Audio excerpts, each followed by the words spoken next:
Hello everyone, online class में फिर से आपका स्वागत है। आज हम 10th क्लास का चैप्टर नंबर 12 पृष्ठीय क्षेत्रफल और आयतन कर रहे हैं।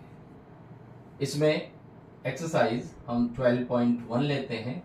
पिछली वीडियोस में इसके मैंने कुछ क्वेश्चन आपको करा दिए थे, तो आइए चले आगे करते हैं। इसमें सबसे पहले हम ले रहे हैं क्वेश्चन नंबर 4। इसने कहा है भुजा 7 सेंटीमीटर वाले एक घनाकार ब्लॉक के ऊपर एक अर्धगोला रखा हुआ है। तो सबसे पहले एक घनाकार आकृति बना लेते हैं। आपको बताया था घनाकार जो आकृति होती है वो वर्ग के ऊपर बनती है। इस तरह से घनाकार आकृति हो गई और इसकी भुजा जो है वो 7 सेंटीमीटर दी हुई है। इसके ऊपर ऐसे एक अर्धगोला रख दिया, इसके ऊपर इस तरह से एक अर्धगोला रख दिया। इस अर्धगोले ने इस प्रकार है कि पूरा कवर कर लिया। अधिकतम व्यास क्या हो सकता है? अर्धगोले का अधिकतम व्यास। पहले तो उसने ये पूछा कि अर्धगोले का अधिकतम व्यास क्या हो सकता है। तो जब आप देखो, मान लो जैसे ये है, मैं ये ऊपर का हिस्सा दिखा रहा हूं, जैसे ये है, इसके ऊपर अगर अर्धगोला आप इस तरह से, ये ऐसे दिखा रहा हूं, ऐसे रख दिया हमने ऊपर का, ठीक है, तो नीचे का हिस्सा ऐसा दिखेगा। तो देखो इसकी पूरी भुजा जो है इसका व्यास बन गया। ठीक है, आप कहोगे गोला रख दिया आपने। गोला नहीं है, वृत्त है, क्योंकि जो अर्धगोला है, अर्धगोले को मैं जब ऐसे रखूंगा इस तरह से, तो जो नीचे का हिस्सा है वो तो वृत्त बनेगा। ये इसके ऊपर रखा हुआ है तो ये नीचे का हिस्सा दिखा रहा हूं मैं आपको। उसने पूछा अधिकतम व्यास कितना होगा, तो अधिकतम व्यास इसकी भुजा के बराबर हो जाएगा, यानी कि 7 सेंटीमीटर। तो सबसे पहले अधिकतम व्यास किसका? अर्धगोले का। अर्धगोला, इसका अधिकतम व्यास बराबर हो जाएगा घन की भुजा, और घन की भुजा कितनी है? 7 सेंटीमीटर। ठीक है, तो यानी कि ये जो व्यास है ये 7 सेंटीमीटर हो गया। तो व्यास हो गया 7 सेंटीमीटर। तो त्रिज्या निकालेंगे, 7/2 सेंटीमीटर आ गया। ठीक है, अब वो हमसे क्या पूछ रहा है? वो पूछ रहा है इस प्रकार बने ठोस का पृष्ठीय क्षेत्रफल ज्ञात कीजिए, यानी संपूर्ण पृष्ठ निकालना है। ठोस का पृष्ठीय क्षेत्रफल, पृष्ठीय क्षेत्रफल। तो ठोस का पृष्ठीय क्षेत्रफल में क्या निकलेगा? सबसे पहले तो इस जो घन है हमारा, घन का संपूर्ण पृष्ठ लिखा जाएगा। संपूर्ण पृष्ठ, घन का संपूर्ण पृष्ठ। फिर प्लस करेंगे, क्या प्लस करेंगे? अर्धगोले का वक्र पृष्ठ। अर्धगोले का वक्र पृष्ठ। फिर अब जब अर्धगोले को आपने इसके ऊपर रख दिया तो ये वाला जो हिस्सा है ये तो इसके अंदर आ गया। तो जो नीचे वाला हिस्सा है ये तो फालतू आ रहा है, इसका तो कोई काम नहीं, एक्स्ट्रा आ रहा है। एक्स्ट्रा का मतलब इसे माइनस कर देंगे। आधार का क्षेत्रफल, आधार का क्षेत्रफल। तो घन का संपूर्ण पृष्ठ होता है 6 इंटू भुजा की घात 2 प्लस अर्धगोले का वक्र पृष्ठ होता है 2πr²। आधार का क्षेत्रफल होता है πr²। तो 6, भुजा कितनी है इसकी? 7 है, तो 7 का वर्ग प्लस 2πr² में से πr² घट जाएगा तो केवल πr² बचेगा। तो 6 गुणा 7 का वर्ग 49 प्लस पाई का हो गया 22/7 गुणा त्रिज्या हो गई 7/2 गुणा 7/2। ठीक है, 7 से एक 7 कट गया, 2 से काट देंगे 11 आ जाएगा। तो 6 निम 54 का 4 हंसी लगा 5, 6 चौक 24 और 5 29 प्लस 11 सते 77/2। तो 294 प्लस 2 से भाग कर दोगे इसे, 2 तिया 6 बचा 1 17, 2 8 16, 2 पंजे 10, जोड़ेंगे 5, 8 और 4 12 का 2 का हंसी लगा 1, 9 और 3 12, 13 का 3 का हंसी लगा 1, 332.5 वर्ग सेंटीमीटर आंसर आ गया। ठीक है, क्लियर होगी बात कि एक घन था, घन के ऊपर हमने एक अर्धगोला रख दिया, सबसे पहले तो ये पूछा कि अर्धगोले का अधिकतम व्यास कितना होगा, जो इसकी भुजा होगी यानी 7 सेंटीमीटर, और उसके बाद इसका पृष्ठीय क्षेत्रफल पूछा है। तो आप क्या करेंगे, पहले ये घन लेंगे हम, तो घन का संपूर्ण पृष्ठ निकालेंगे, उसके ऊपर क्योंकि आपने अर्धगोला बिठा दिया तो अर्धगोले का जो वक्र पृष्ठ है उसमें ये वाली लाइन आ जाएगी, और ये वाला हिस्सा जो है वो तो दब गया अंदर, एक्स्ट्रा हो गया, तो वो हिस्सा हम माइनस कर देंगे, जिसके कारण ये हमारा आंसर कंप्लीट हो जाएगा। इसका जो अगला सवाल है बिल्कुल इसकी कॉपी है। इसका जो अगला सवाल है, अगला सवाल मैं पढ़ रहा हूं।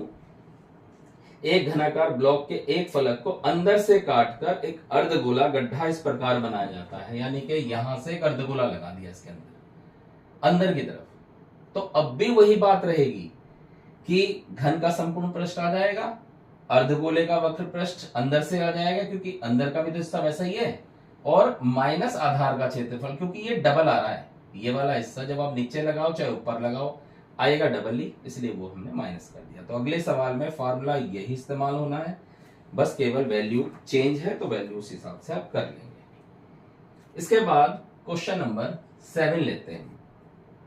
क्या कहा इसने, कोई तंबू एक बेलन के आकार का है जिस पर एक शंकु अध्यारोपित है। ठीक है, बेलन के आकार का एक तंबू है, एक बेलन के आकार का एक तंबू है और इसके ऊपर एक शंकु रखा हुआ है ऐसे। फिर क्या कह रहा है, यदि बेलनाकार भाग की ऊंचाई 2.1 और व्यास 4 मीटर है।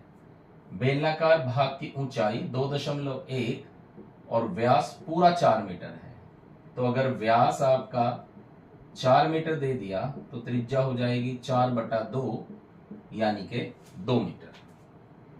फिर क्या कह रहे हैं, शंकु की तिर्यक ऊंचाई 2.8 मीटर है, तिर्यक ऊंचाई 2.8 मीटर, यह हिस्सा दे दिया। शंकु के लिए भी व्यास इतना ही होगा 4 मीटर। अब आगे क्या कहा, इस तंबू को बनाने में प्रयुक्त कैनवस का क्षेत्रफल ज्ञात कीजिए। याद करो मैंने आपको बताया था, जब कैनवस का क्षेत्रफल पूछता है या तंबू में कितना कपड़ा लगा ये पूछता है तो मतलब सीधा सीधा वक्र पृष्ठ निकालना है। ठीक है, आकृति 2 है तो ये आ जाएगा हमारे पास, तंबू को बनाने में कुल कपड़ा बराबर, कैसे निकलेगा भाई, तंबू में क्या क्या है, तंबू में एक तो हमारा बेलन है, एक शंकु है, तो बेलन का वक्र पृष्ठ प्लस शंकु का वक्र पृष्ठ। ध्यान रखें दोनों के वक्र पृष्ठ निकलेंगे, क्योंकि इसका वक्र पृष्ठ का मतलब ये वाला हिस्सा, इसका वक्र पृष्ठ का मतलब ये वाला हिस्सा, बीच के हिस्से की जरूरत नहीं है। बेलन का वक्र पृष्ठ 2πrh और शंकु का वक्र पृष्ठ πrl। इसमें पाई और r आप कॉमन ले सकते हैं, बचेगा क्या, यहां से बच गया 2h प्लस l, तो वैल्यू रख देते हैं, पाई का मान 22/7, त्रिज्या 2 गुणा ऊंचाई 2.1 और प्लस तिर्यक ऊंचाई 2.8, 44/7 तो ये आ गया, 21 दूनी 42 प्लस 2.8, 44/7 गुणा 4 5 6 और 1 7, 7 से 7 कट गया, तो 44 वर्ग मीटर हमारा क्षेत्रफल आ गया, आंसर आ गया। आगे भी कुछ कहा है, उसने कहा 500 रुपए प्रति मीटर स्क्वायर की दर से प्रयुक्त कैनवस की लागत ज्ञात कीजिए। यानी 1 मीटर स्क्वायर का की लागत बराबर है 500 रुपए।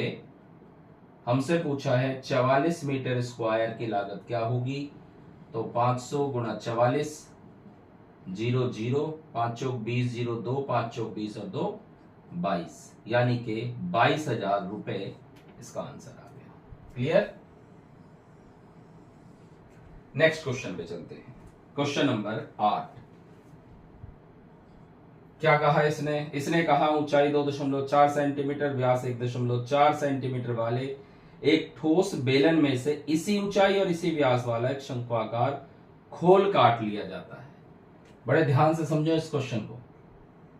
इस तरह से हमारे पास एक बेलन था, ठीक है। इसने कहा 2.4 सेंटीमीटर तो इसकी ऊंचाई है सेंटीमीटर, और 1.4 सेंटीमीटर इसका व्यास है। इसमें से इसी ऊंचाई इसी व्यास का एक शंक्वाकार खोल काट लिया, यानी इस तरह से एक शंकु कट करके हमने निकाल लिया। तो ये हिस्सा निकल गया, यानी ये हिस्सा रह गया हमारा खाली। ये जहां मैं लाइनिंग सी कर रहा हूं, बस ये हिस्सा रह गया, ये रह गया हमारे पास, ठीक है। शेष बचे ठोस का निकटतम वर्ग सेंटीमीटर वक्र पृष्ठीय क्षेत्रफल ज्ञात कीजिए। तो सबसे पहले ये शंकु की ऊंचाई भी इतनी हो गई। पहले हम निकालते हैं, व्यास दिया हुआ है हमारे पास 1.4 सेंटीमीटर, त्रिज्या 1.4/2 यानी कि 0.7 सेंटीमीटर त्रिज्या हो गई। अब हमें क्या निकालना है? हमें निकालना है शेष भाग का क्षेत्रफल। ध्यान से देखो जरा, शेष भाग में क्या बचा? एक तो ये वाली आउटलाइन बचेगी, ये जो डंडी सी दिख रही, ये और ये, और हमें पता है ये क्या होता है, ये होता है बेलन का वक्र पृष्ठ।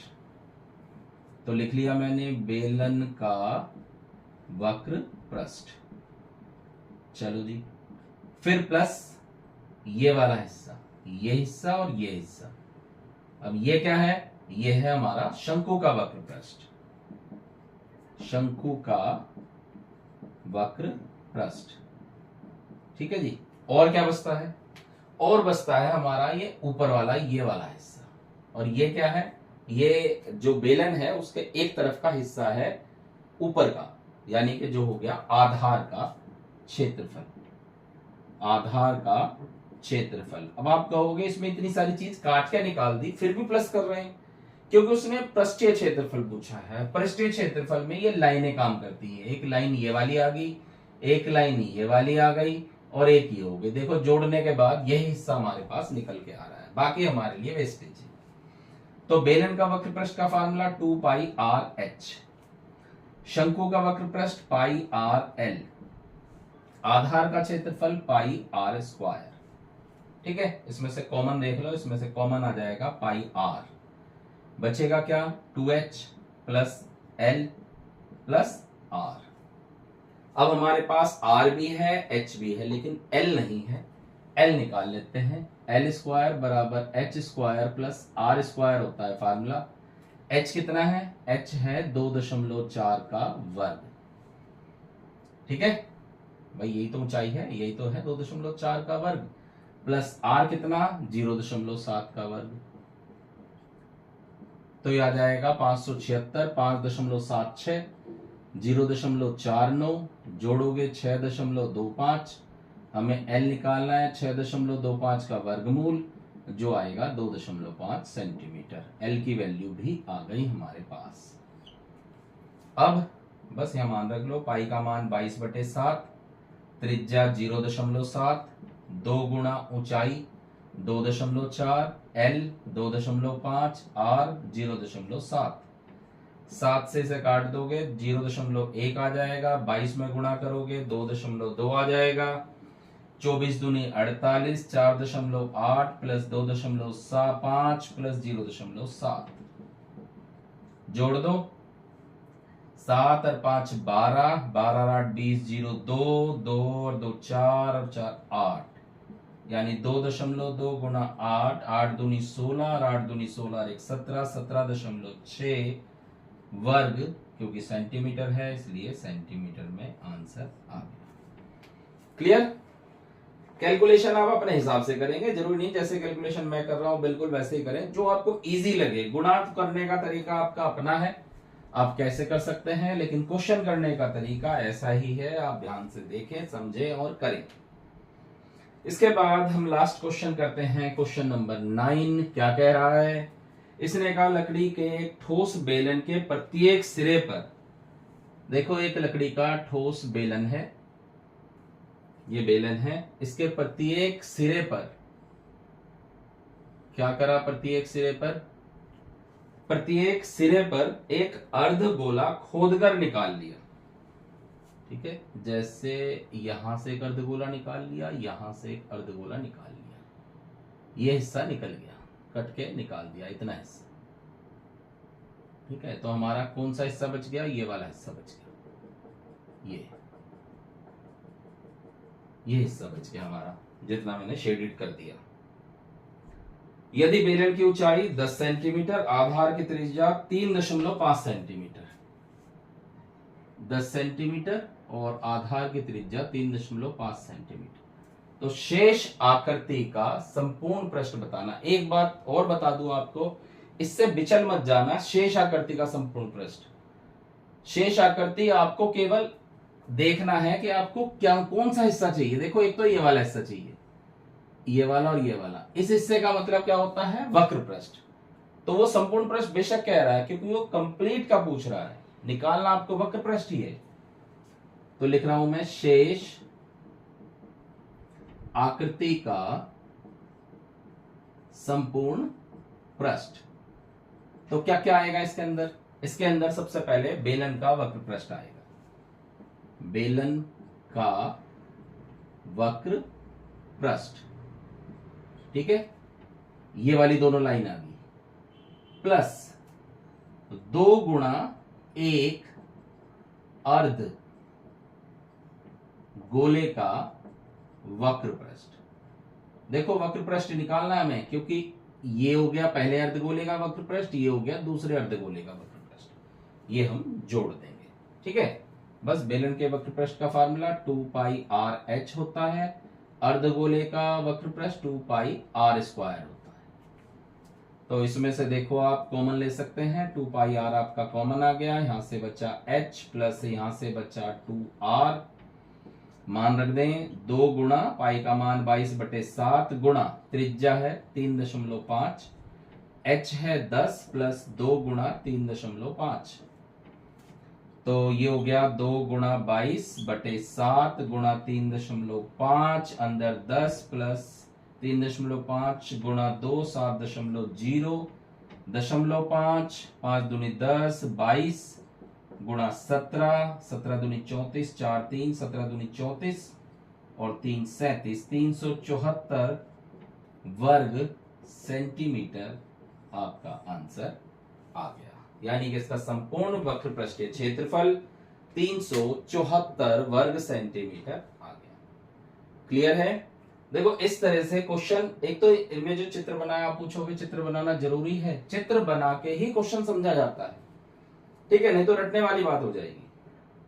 ठीक, फार्मूले याद करेंगे, बार बार कह रहा हूं, पहले फार्मूले याद करो।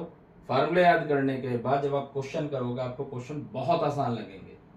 ठीक है, कैलकुलेशन करके इनके क्वेश्चनों को, पहले क्वेश्चन को पढ़ो, फिर क्वेश्चन को देखो मैंने कैसे करा रखा है, फिर आप उसको प्रैक्टिस करेंगे। 2-3 बार जब आप प्रैक्टिस करेंगे तो ऑब्वियसली कोई भी क्वेश्चन कैसा भी आ जाए आप कर लेंगे। क्लियर? Thank you.